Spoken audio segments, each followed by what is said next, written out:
na casa hoje? Legal, sejam bem-vindos. Até você? Uma menininha aqui bonitinha. Bem-vindos, pessoal. Bom, antes da gente iniciar a palestra, a gente vai convidar todos que encerrem seus olhos para a gente fazer uma prece a Deus, nosso Pai, ao Mestre Jesus, em agradecimento pela possibilidade de estarmos aqui, reunidos, para mais um dia de algumas reflexões em torno do Evangelho do Cristo e da doutrina espírita. Vamos agradecer pela nossa saúde física e pela possibilidade de aqui estarmos recebendo os tratamentos que a gente veio buscar. Obrigado à equipe espiritual da casa que prepara esse ambiente para que aqui nós possamos receber e levar aos nossos familiares, às nossas casas, tudo aquilo de bom que nós vamos receber. Obrigado a todos pela presença, encarnados e desencarnados, e que a paz do Mestre Jesus possa estar em nossos corações durante esse tempo que aqui passaremos juntos. Que assim seja. Bom, hoje eu acordei bem cedo, saí de casa bem cedo para trabalhar e vim direto do trabalho para cá. E muitos de nós geralmente encaram o trabalho com aquela ideia de que é algo penoso, que é algo, poxa, tenho que trabalhar hoje de novo. Muita gente tem a síndrome do domingo à noite, né? Chega domingo à noite, começa aquela coisa, amanhã é segunda, dá aquela tristeza, e a gente ali já começa a ficar desanimado. Pois bem, quem também não está trabalhando mais, está aposentado, ou não precisa trabalhar, ou a dona de casa, vocês acham que não trabalham? Trabalham também. E muitas vezes, mais do que aquele que vai para o escritório, que vai para o consultório, que tem um trabalho, né, formal. Muitos de nós temos mais de um turno, né? Vamos trabalhar, chega em casa, tem um segundo turno. É arrumar casa, é a louça, que não entendo. A gente seca, daqui a pouco tem mais para secar. Ele trabalho interminável que a gente tem. Pois bem, hoje as nossas reflexões serão a respeito do valor do trabalho. Do quão o trabalho é importante para todos nós. E para nós refletirmos, a gente trouxe, pela visão da doutrina espírita. Então, para quem conhece a doutrina espírita, sabe que existe uma lei divina chamada Lei do Trabalho. Ela está descrita no Livro dos Espíritos e também no Evangelho segundo o Espiritismo. Nossa ideia é passar por essa revisão dentro da doutrina espírita e depois trazer algumas citações de livros psicografados por Chico Xavier, do mentor espiritual Emmanuel, sobre o tema. Também para nós podermos refletir sobre alguns deles. Tudo bem? A ideia é que nós saiamos daqui hoje pensando como é bom a gente trabalhar, como é importante a gente trabalhar. Para começar, no Livro dos Espíritos, em 1857, lá no livro 3º, aqui estão descritas as leis morais.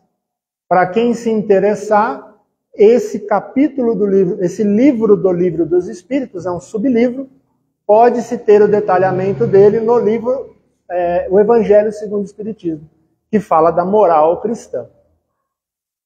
Lá no capítulo 3 tem a lei de trabalho.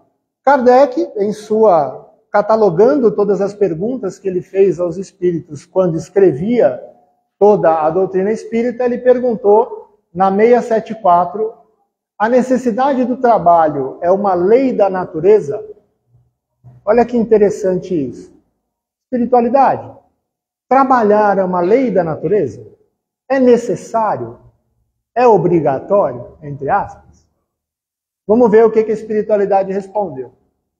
O trabalho é uma lei da natureza. E por isso mesmo é uma necessidade. É necessário que nós trabalhemos. Nós vamos entender o que é trabalho ainda ao longo, né, do nosso papo. A civilização obriga o homem a trabalhar mais porque aumenta as suas necessidades e os seus prazeres. Numa sociedade mais justa, mais evoluída, o nível de trabalho é um pouco diferente, né? Não é um nível de trabalho igual a esse que nós estamos habituados. Como nós vivemos numa sociedade que só aumenta as necessidades e os prazeres que nós falsamente achamos que temos que cumprir, né, que ter as coisas e assim por diante, nós acabamos tendo de trabalhar num nível além daquele que numa sociedade justa essa divisão seria, né, mais acertada. Na 675, só devemos entender por trabalho as ocupações materiais. O que ele está dizendo? Só trabalha quem vai lá e bota a mão na massa ou não? Não. Nós temos outras formas de trabalho. Trabalho intelectual e assim por diante. E aqui está uma frase que eu acho importante a gente levar para o resto da nossa vida. O espírito também trabalha como o corpo. Toda ocupação útil é trabalho. Tudo que nós fazemos em nossa vida em que haja uma utilidade para alguém ou para nós mesmos, estamos trabalhando. Quando eu estou na minha casa lendo um livro, estudando, eu estou trabalhando, porque eu estou usando a minha função intelecto-moral e estou trabalhando, estou estudando, estou crescendo. É útil? É útil. Para mim, é. Para os outros, talvez, se eu repassar esse conhecimento depois. Então, tudo é trabalho, gente. Tudo que a gente faz é trabalho. Nem tudo é assalariado, né? Nem tudo a gente ganha para fazer, mas tudo é trabalho. Tudo bem até aqui? Vamos em frente. Por que o trabalho é imposto ao homem? Vamos ver a resposta da espiritualidade. É uma consequência da natureza corpórea. Nós que estamos aqui vivendo encarnados hoje no planeta Terra, temos a necessidade de trabalhar. É a maneira com a qual a gente se sustenta, né? É uma expiação e, ao mesmo tempo, um meio de aperfeiçoar a sua inteligência. Como nós aperfeiçoaríamos a ciência, todas as ciências humanas, se nós não trabalhássemos? Não é? Se nós não dedicássemos um tempo para estudar e para aprender e para participar da evolução do planeta como um todo. Sem o trabalho, o homem permanece na infância intelectual. Eis porque ele deve a sua alimentação, a sua segurança e o seu bem-estar ao trabalho e à sua atividade. Ao que é do físico, franzino, Deus concebeu a inteligência para compensar, mas há sempre trabalho. Certo? Nenhum de nós pode alegar, não existe trabalho para eu fazer. Tem. Sempre tem. Eu posso falar em determinado momento, não tem emprego agora. Estou desempregado, mas trabalho há. Se a gente procurar, a gente tem o que fazer. Sempre com utilidade. Tudo bem? Vamos falar agora na 678. Nos mundos mais aperfeiçoados, o homem é submetido à mesma necessidade de trabalho?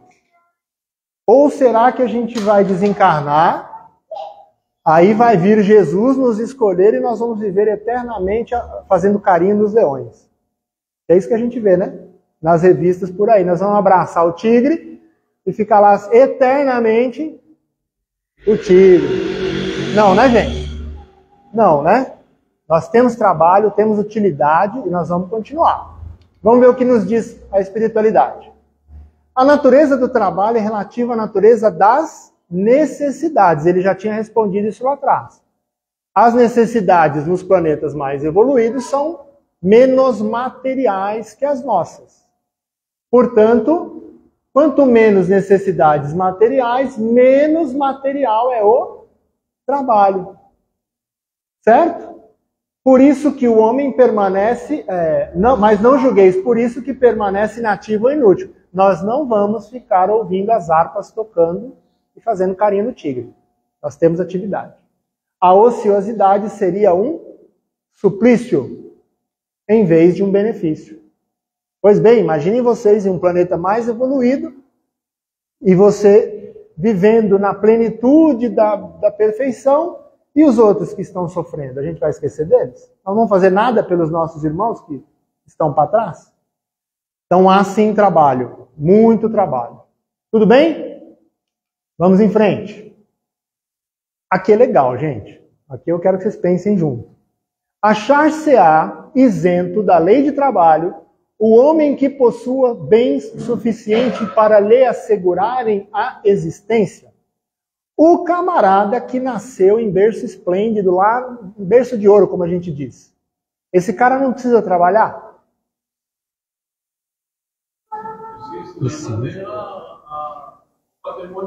Não só isso. Não só isso. Temos de pensar o seguinte, aquele que tem a condição de fazer mais, ele tem maior responsabilidade ainda. Não é? Nasceu em berço esplêndido, tem condição de ajudar mais pessoas? Lembram da utilidade? Esse é o ponto. Ele pode ser muito mais útil do que aquele que está ali numa vida um pouco mais simples. Perceberam? A responsabilidade de quem tem é ainda maior. O que eles dizem? Do trabalho material, não. Talvez. Do trabalho material, talvez não. Porém, da obrigação de tornar-se útil. Toda utilidade é trabalho. Conforme os meios que disponha, nem de aperfeiçoar a sua inteligência, nem a dos outros. O que também é trabalho. Ixi, cortou no meio? Desculpa, gente. Depois vem ali embaixo, ó. Aquele a quem Deus facultou a posse dos bens suficientes a lhe garantirem a existência, não está, é certo, constrangido a alimentar-se com o suor do rosto. Ele não precisa trabalhar para se sustentar. Mas, tanto maior lhe é a obrigação de ser útil aos seus semelhantes, quanto mais ocasiões de praticar o bem lhe proporciona o adiantamento que lhe foi feito. Então a cobrança vem em cima do bem que a gente deixou de fazer, da utilidade que a gente jogou pela lata do lixo porque a gente não prestou atenção. Então isso é importante, né? Aí a gente pensa, eu vou trabalhar a vida toda, eu vou me aposentar com um salário bacana para não fazer nada. Vai conseguir? Não vai. Porque a mulher não deixa, né? Outra, vai lavar a louça, vai arrumar aqui, vai arrumar ali. Vai ter que fazer alguma coisa. Mas, além disso, nós podemos fazer alguma coisa. Nós podemos ter utilidade. Não é? Mesmo sem trabalhar no emprego formal. Tudo bem, gente? Vamos falar um pouquinho do Evangelho segundo o Espiritismo, onde a gente tem um pouquinho mais, uma pincelada sobre esse assunto. Capítulo 20, Trabalhadores da Última Hora, item 5, Instruções dos Espíritos. Aqui é o próprio Espírito de Verdade que nos fala. E ele diz o seguinte: chegastes no tempo em que se cumprirão as profecias referente à transformação da humanidade. Nós estamos nesse período, as coisas estão se modificando. Felizes serão os que tiverem trabalhado o campo do Senhor com desinteresse. Fazer sem esperar em troca. Fazer simplesmente pelo fato de fazer o bem, de buscar ser útil a alguém. E movidos apenas pela caridade. Suas jornadas de trabalho serão pagas ao cêntuplo do que tenham esperado. E aí, galera, é bom ter um emprego e ganhar bem ou é bom a gente ter depois um pagamento desse aqui? Não é? O bem que a gente fez. Com bens, com um pagamento que não vai ficar aqui quando a gente for embora. Ele vai permanecer, a gente tendo esse direito, vamos dizer assim, daqui para frente. Muito mais importante. Felizes serão os homens os que houverem dito a seus irmãos: trabalhemos juntos e unamos os nossos esforços a fim de que o Senhor, na sua vinda, encontre a obra acabada. Porque a esses o Senhor dirá: vinde a mim, vós que sois os bons servidores, vós que soubestes calar os vossos melindres e as vossas discórdias, para que a obra não sofresse. Quantos de nós temos melindres e discórdias no nosso dia a dia, principalmente no nosso ambiente de trabalho? Nós não aceitamos ideia alguma que seja contrária à nossa. A gente sempre quer ter razão. Até a gente fazer uns 40 e pouco, porque aí a gente fala assim: eu quero ter paz. Aí você dá razão pro outro. Mas a gente sempre quer ter razão, né? A gente sempre acha que as nossas ideias são melhores. O quanto disso a gente não precisa trabalhar? Melindres e discórdias. Buscar o entendimento com aquele que está ao nosso lado no caminho, para que a gente possa não atrapalhar a obra como um todo. Todos nós estamos onde estamos porque precisamos estar. Trabalhar com as pessoas que precisamos trabalhar.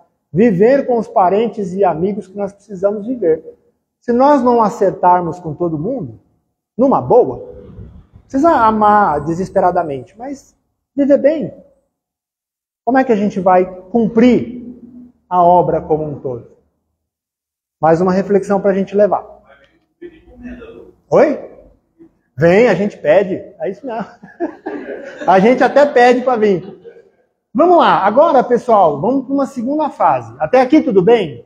Então eu trouxe duas referências dentro do Livro dos Espíritos e Evangelho segundo o Espiritismo para a gente falar sobre o trabalho. Agora a gente vai para uma segunda fase, que é, dentro dos livros de Emmanuel, pegando esses livros aleatoriamente, nada é por acaso, mas esses foram alguns que eu achei que falava de trabalho, para a gente ver algumas facetas do trabalho dentro da doutrina trazidas por Chico e Emmanuel. Tudo bem? O primeiro, no livro Pinga Fogo, na primeira entrevista, existe um livro que conta a primeira entrevista de Chico no Pinga Fogo. Então eles fizeram a transcrição, né, de toda a entrevista. Nesse livro, de 1971, eu estava em espírito, porque eu não tinha nascido ainda, nós temos aqui uma pergunta feita lá na página 35 pela Ellie Alves. Ela perguntou assim, eu queria complementar. Dizem os espíritos que a vida é uma escola. Nós passamos de ano quando conseguimos uma certa evolução. Essa evolução se faz durante a nossa vida na Terra ou também durante a nossa vida no espaço? O que vocês acham? A evolução só acontece enquanto a gente está aqui ou ela continua quando a gente volta para o lado espiritual? Para o mundo espiritual? Continua. Muitas vezes ainda muito mais intensa. Porque aqui nós estamos sobre o efeito do esquecimento. Uma dádiva de Deus a gente não lembrar quem a gente foi. Porque se nós fomos bons demais, a gente podia subir no salto e falar, eu sou bom demais. Não, humildade. Se você foi ruim demais, você ia falar, já que eu sou ruim, eu vou continuar fazendo ruindade. Também não. Então aqui nós estamos com esquecimento para nossa essência trabalhar por nós, né? Por tudo que nós aprendemos. Então, quando a gente desencarna, a gente trabalha ainda mais, né? A gente evolui bastante também do lado de lá. Vamos lá, Chico Xavier, o que ele respondeu sob a influência de Emmanuel, né? Que, segundo o relato dele mesmo, estava ao lado dele durante essas entrevistas.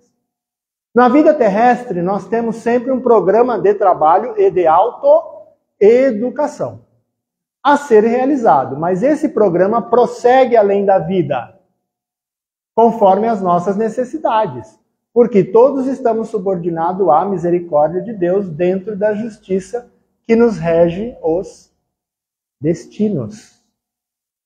Para a gente pensar um pouquinho sobre isso, é assim, o professor dá aula para a gente o ano inteiro, né? Um bimestre. Aí você aprendeu a lição, você estudou, você acompanhou. Chegou na hora da prova, o professor fica quietinho. É você que vai responder. Mesma coisa, a gente está lá, a gente está estudando, trabalhando, aprendendo. Chegou a hora de encarnar o professor, agora somos nós. Quando a gente desencarna, o que acontece? A gente volta. Ó, professor, como é que foi? Corrigiu a prova? O que eu errei? O que eu acertei? Aonde eu posso melhorar? Percebe? É uma analogia interessante para a gente pensar. Lembrei disso por conta dizem os espíritos que a vida é uma escola. É verdade. Né? É uma escola. Tudo bem? Próximo. Muitas vezes nascemos na Terra, ou renascemos na Terra, com um determinado programa de serviço a realizar, mas realizamos esse programa de modo imperfeito. No livro Consolação, né? É Consolação que chama? Não. Que fala da Alcione, acho que é Consolação? Não lembro. Alguém lembra o nome? Não lembro. Tem um livro de Emmanuel, que é um romance espírita, onde ele conta a história de um espírito chamada, né, de Alcione. E ela estava num nível espiritual bem alto, vivia em regiões diferentes da nossa, né? Uma região bem evoluída. Lembrou aí? Não, eu esqueci o nome do... Vai vir, gente, vai vir. E quando ela foi encarnar aqui na Terra, ela foi nos mentores dela e falou, olha, eu quero encarnar lá na Terra porque eu tenho um amor lá, uma pessoa que eu amo muito, que eu quero conviver com ela. O mentor dela falou assim, Alcione, você é praticamente um espírito perfeito já. Você já está num nível muito alto. Tem certeza que você quer voltar lá? Não, eu quero voltar lá. Alcione, lá na Terra você vai sentir solidão. A gente sente solidão? No meio da multidão a gente sente solidão. No meio da sua família, com as pessoas do lado, você sente solidão. Porque nós estamos enganados pelo véu da matéria, mas nós estamos isolados, né? A gente é um ser sozinho, a gente sente solidão. Você vai sentir saudade, não vai saber de quem. A gente sente saudade de alguém que a gente não sabe? Sente. Enfim, todo o sofrimento que a encarnação traz para nós, na sua naturalidade, é necessário que seja assim. Para Alcione, ela iria sentir ainda mais, porque ela estava habituada a um amparo espiritual muito maior que a gente tem. Vivia em meio a espíritos muito mais evoluídos que nós vivemos. Então, não tem jeito não. Encarnar é isso aí, é difícil. Mas é uma maneira que a gente tem de aprendizado, certo? E mesmo ela sendo do nível que ela é, agora que eu lembrei porque eu estou contando a história, né? Mesmo ela sendo desse nível, nós realizamos o programa de modo imperfeito. Porque nós é igual quando a gente vai fazer uma viagem, né? A gente fala assim, eu vou para Ubatuba, eu vou visitar a praia 1, 2, 3, 4, depois eu vou para o Rio, depois eu vou fazer... Aí chega lá, você faz metade do que você falou. Ou porque acabou o dinheiro, ou porque você fala, estou cansado, hoje eu não vou não, vou amanhã. Ah, essa praia aqui do lado é melhor. Uma viagem que a gente faz. A gente não consegue cumprir aquilo que a gente planejou. Imagina uma encarnação. Você fala, não, eu vou chegar lá, vou fazer tudo do bom e do melhor, não vou errar no que eu sempre erro, vou ser diferente. A gente vai, né? Melhora, mas uma coisinha ou outra a gente vai penar para se livrar das nossas más tendências. Tá certo? Vamos em frente. Livro Coragem, de 1971. Foi coincidência o ano, tá? Não escolhi o mesmo ano, não. Item 19, trabalho sempre, chama o item. O que a gente tem lá? Trabalho será sempre o prodígio da vida, criando reconforto e progresso, alegria e renovação. Será que todos nós, perante o trabalho, a gente pensa assim? Ai, nossa, o trabalho me dá tanto reconforto. Não, né? O trabalho me dá tanto progresso. Esse às vezes a gente pensa, pelo menos eu estou comprando as coisas que eu quero. Alegria. Alegria falta a gente acordar de manhã. Eu já estou feliz que eu vou trabalhar. Não. E renovação. Também não, né? A gente deixa as experiências passarem sem se pegar nos detalhes principais para que a gente se renove, para que a gente aprenda, para que a gente evolua. Se a dificuldade te visita, elege nele, no trabalho, o apoio em que te esfores e surpreenderás para logo a precisa libertação. Se nós, no momento de dificuldade, de tristeza, de melancolia, de saudade, nos dedicarmos ao trabalho como apoio em que nós nos escoremos, a nossa bengala.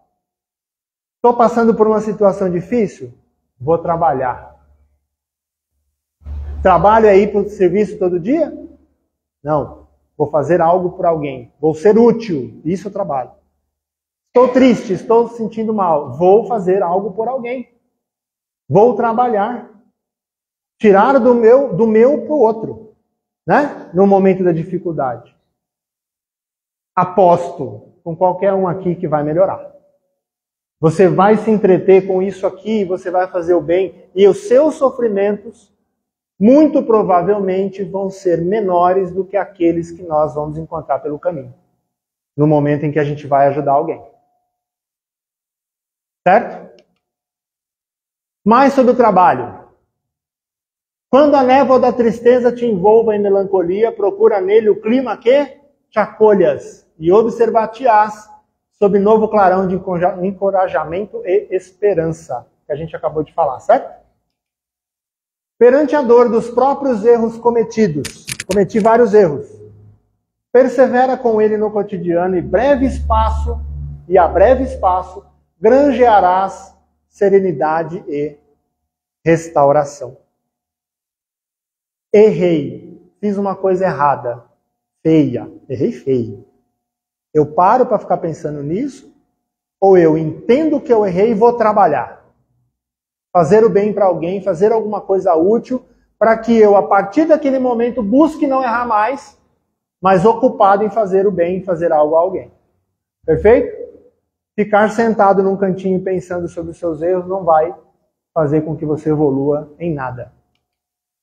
Nos momentos claros da senda, trabalha e entesourarás mais luz no caminho.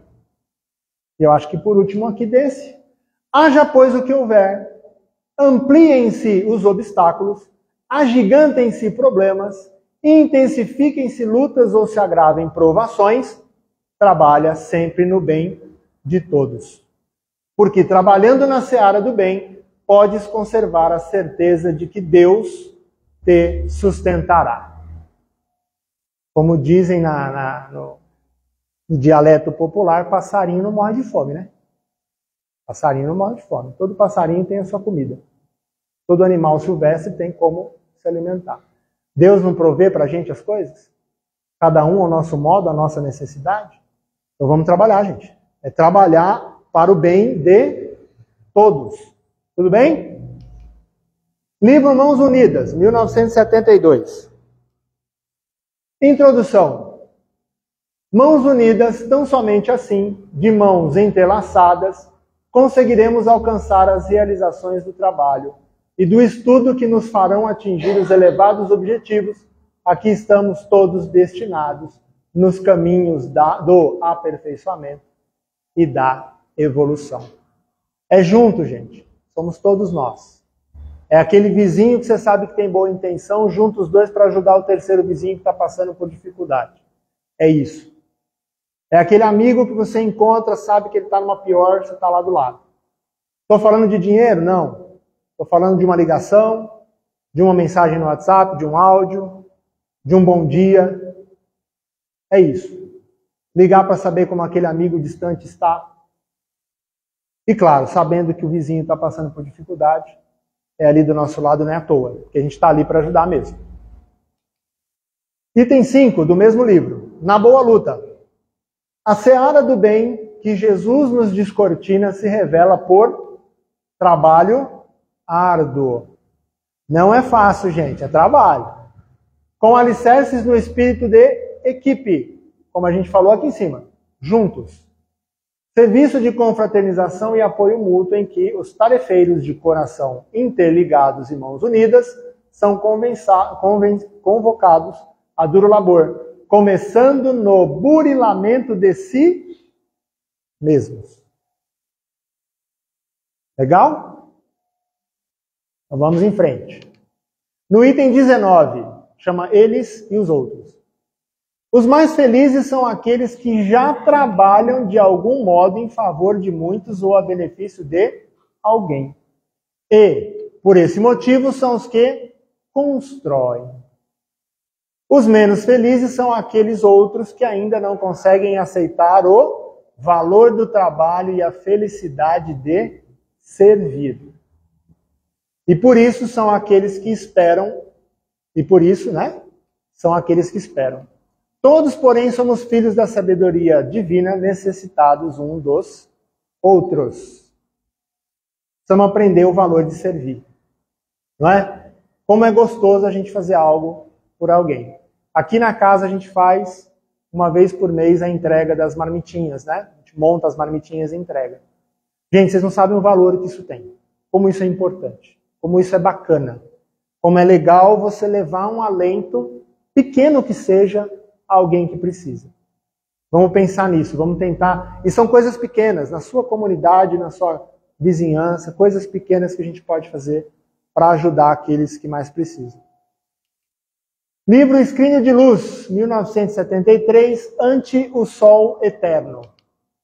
Vim trazer fogo à terra, disse-nos o Senhor. E aí, gente? Caramba, Jesus veio botar fogo no negócio. Os mais desavisados podem entender errado, né? Fala, olha o que Jesus falou. Mas vamos lá. Semelhantes palavras do Divino Mestre podem induzir o discípulo invigilante aos mais estranhos pensamentos, não pode? Eita, o homem veio botar fogo no negócio. Vamos entender. Se ouviste, pois, a palavra de Jesus, de certo conduzes contigo não mais o frio do desânimo ou a paralisia da ociosidade e da queixa, porque terás inflamado o próprio coração. Aqui está a chama. Ao sol glorioso da compreensão e do trabalho incessantes, única força capaz de levantar-nos, enfim, do antigo vale da negação e da morte. A gente se diz espírita cristão. Seguimos o Cristo. O Cristo parou de trabalhar em algum momento? Como ele mesmo nos deixou, o Pai ainda trabalha. Quem somos nós, então, para querer desânimo ou paralisia na ociosidade? Não. A gente tem um pouquinho mais de energia lá dentro para fazer algo a mais. Tá certo? Vamos em diante. Livro Segue-me, 1973. Item fazer luz.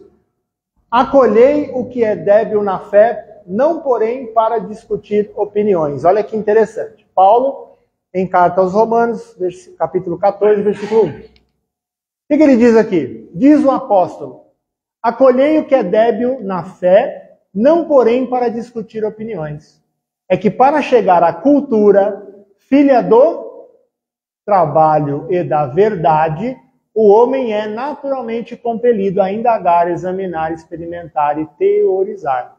Mas, para atingir a fé viva, filha da compreensão e do amor, é forçoso servir. E servir é fazer a luz onde quer que nós estejamos. Então, cultura, ela é filha do trabalho. Quanto mais a gente trabalha, maior a nossa cultura intelectual. Mas servir leva a gente além da cultura à fé viva. A gente entende o que a gente pode fazer pelo próximo. E recebe, como lá atrás nós vimos, o cêntuplo daquilo que nós esperamos quando a gente faz o bem para o próximo. Outro item, proveito de todos. A manifestação do Espírito é concedida a cada um, visando o fim proveitoso. Paulo, em carta aos Coríntios 12:7. Cada individualidade, cada um de nós, encontra um quadro de valores potenciais de trabalho análogos àquele que a pessoa recebe quando é favorecida por um cargo determinado. Ninguém está, importante, ninguém está privado do ensejo de auxiliar ao próximo. Será que todos nós temos a possibilidade de auxiliar alguém? Temos. Temos. Todo mundo é capaz de...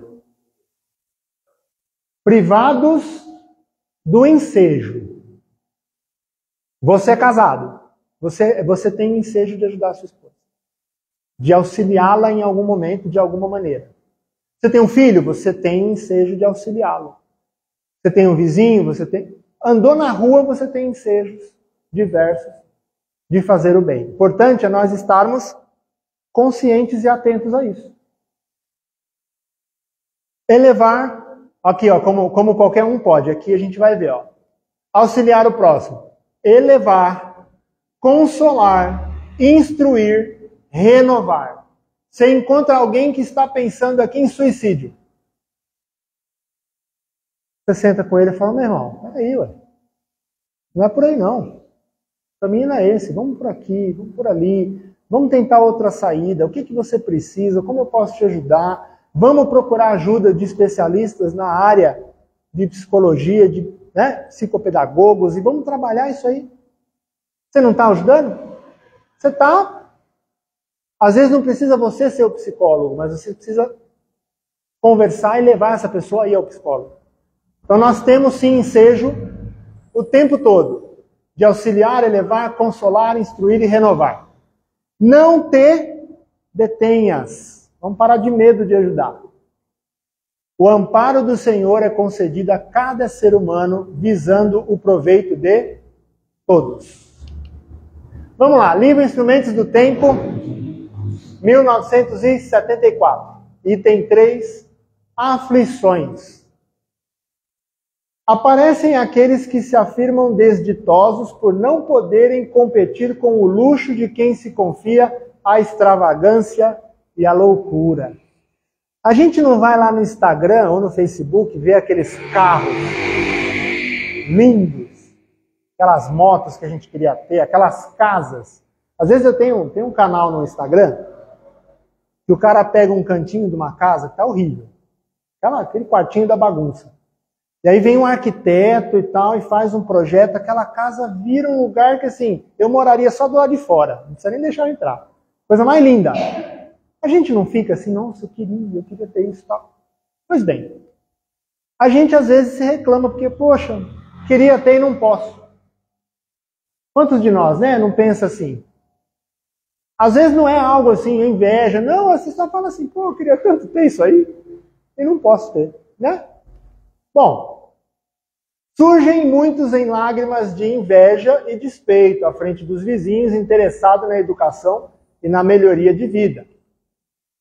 Há quem se revolta contra as bênçãos do trabalho e vocifera em desfavor da ordem que assegura as vantagens da disciplina.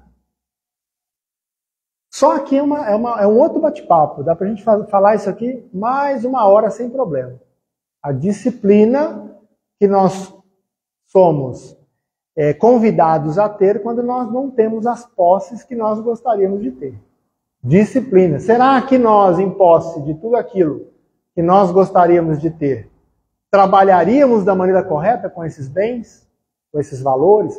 Faríamos o bem ou a exemplo do que falou lá no Evangelho segundo o Espiritismo, a gente ia pegar tudo, ia viver descansando, curtindo. Converte o teu problema ou a tua mágoa em motivo de superação das próprias fraquezas. A maneira do lidador que aproveita o obstáculo para atingir os seus mais altos objetivos. E então terás convertido as inquietações do mundo em bem-aventuranças para a felicidade sem fim. Qual o homem mais rico do mundo? A gente já falou isso em outra palestra. É aquele que menos necessidades cria para si próprio. Quanto menos necessidades eu crio, mais os meus bens me são até supérfluos. São mais do que eu preciso. Tudo bem? Livro A Terra e o Semeador. O trabalho foi sempre para mim uma bênção de paz e refazimento, com o qual encontro o esquecimento, pelo menos temporário, das imperfeições que eu carrego. Trabalhando, não tem vez, né, gente? Não dá tempo de sentir tristeza quando a gente está fazendo bem para alguém. Certo? Busque e acharás, acho que a gente já está chegando no final. 1976. Ante as provas da vida, imagina-te em Deus. Todo trabalho é benção, se te apoias em Deus. Em pensos e conflitos, não te afaste de Deus. Lutas e incompreensões, refugia-te em Deus. Ninguém vive nem age fora das leis de Deus. Vencerás hoje e sempre entregando-te a Deus. Bem bonitinha essa passagem, né? Então, tudo que a gente vai fazer nos momentos de desafio, vamos elevar o nosso pensamento, lembrar de Deus, nosso Pai, e tudo vai se resolvendo. E botar na cabeça da gente que todo trabalho é bênção, é oportunidade para a gente. Conclusões. Então, aqui, só trazendo um highlight para a gente lembrar do que a gente falou hoje. E se vocês levarem alguma experiência, alguma coisa bacana, está cumprida a nossa meta, né, do dia de hoje.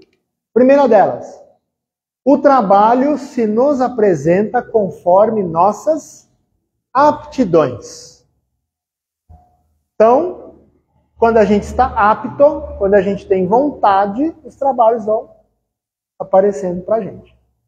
Aptidão é aquilo que a gente traz de berço só? Ou aptidão é quando eu me torno apto a fazer algo? Temos os dois sentidos, né? Tem coisas que eu naturalmente gosto de fazer pelas faculdades que eu trouxe comigo, mas tem coisas que eu posso me preparar e estar apto a desenvolver. Depende do nosso interesse. O trabalho é terapia para os nossos sofrimentos. Alguém discorda? É isso, né, gente? Quando a gente está num problema, vamos trabalhar. E não é só trabalho material, não. Vamos trabalhar, vamos fazer algo para alguém, vamos procurar uma maneira de ocupar nossa mente de maneira útil, certo?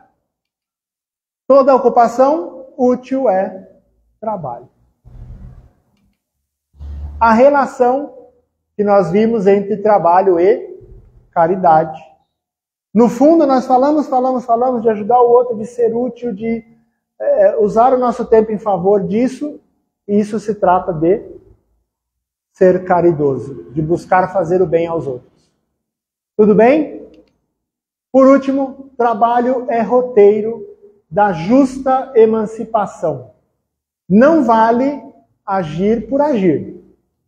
Temos de ter prazer em servir, em fazer o bem. Tá certo? Ah, detalhe, aqui é um marketing pessoal. Acho que dá para fazer, né? Essa mesma apresentação que está aqui, há alguns anos atrás, 4 anos atrás, eu fiz um vídeo dela, está lá no @estudandoemmanuel, lá no YouTube. Quem tiver interesse, lógico que é totalmente diferente do que eu falei aqui, né? E cada vez que a gente fala é uma coisa diferente. Quem tiver interesse, entra lá, reassiste. Aqui já está o link do próprio vídeo. Qualquer coisa, mandem no grupo lá, quem tiver no grupo. Quem não tiver, procura a Gislaine, se tiver interesse de participar do nosso grupo do WhatsApp. Então lá a gente passa as notícias, né? Toda semana. E é isso, pessoal. Obrigado a todos e até a próxima.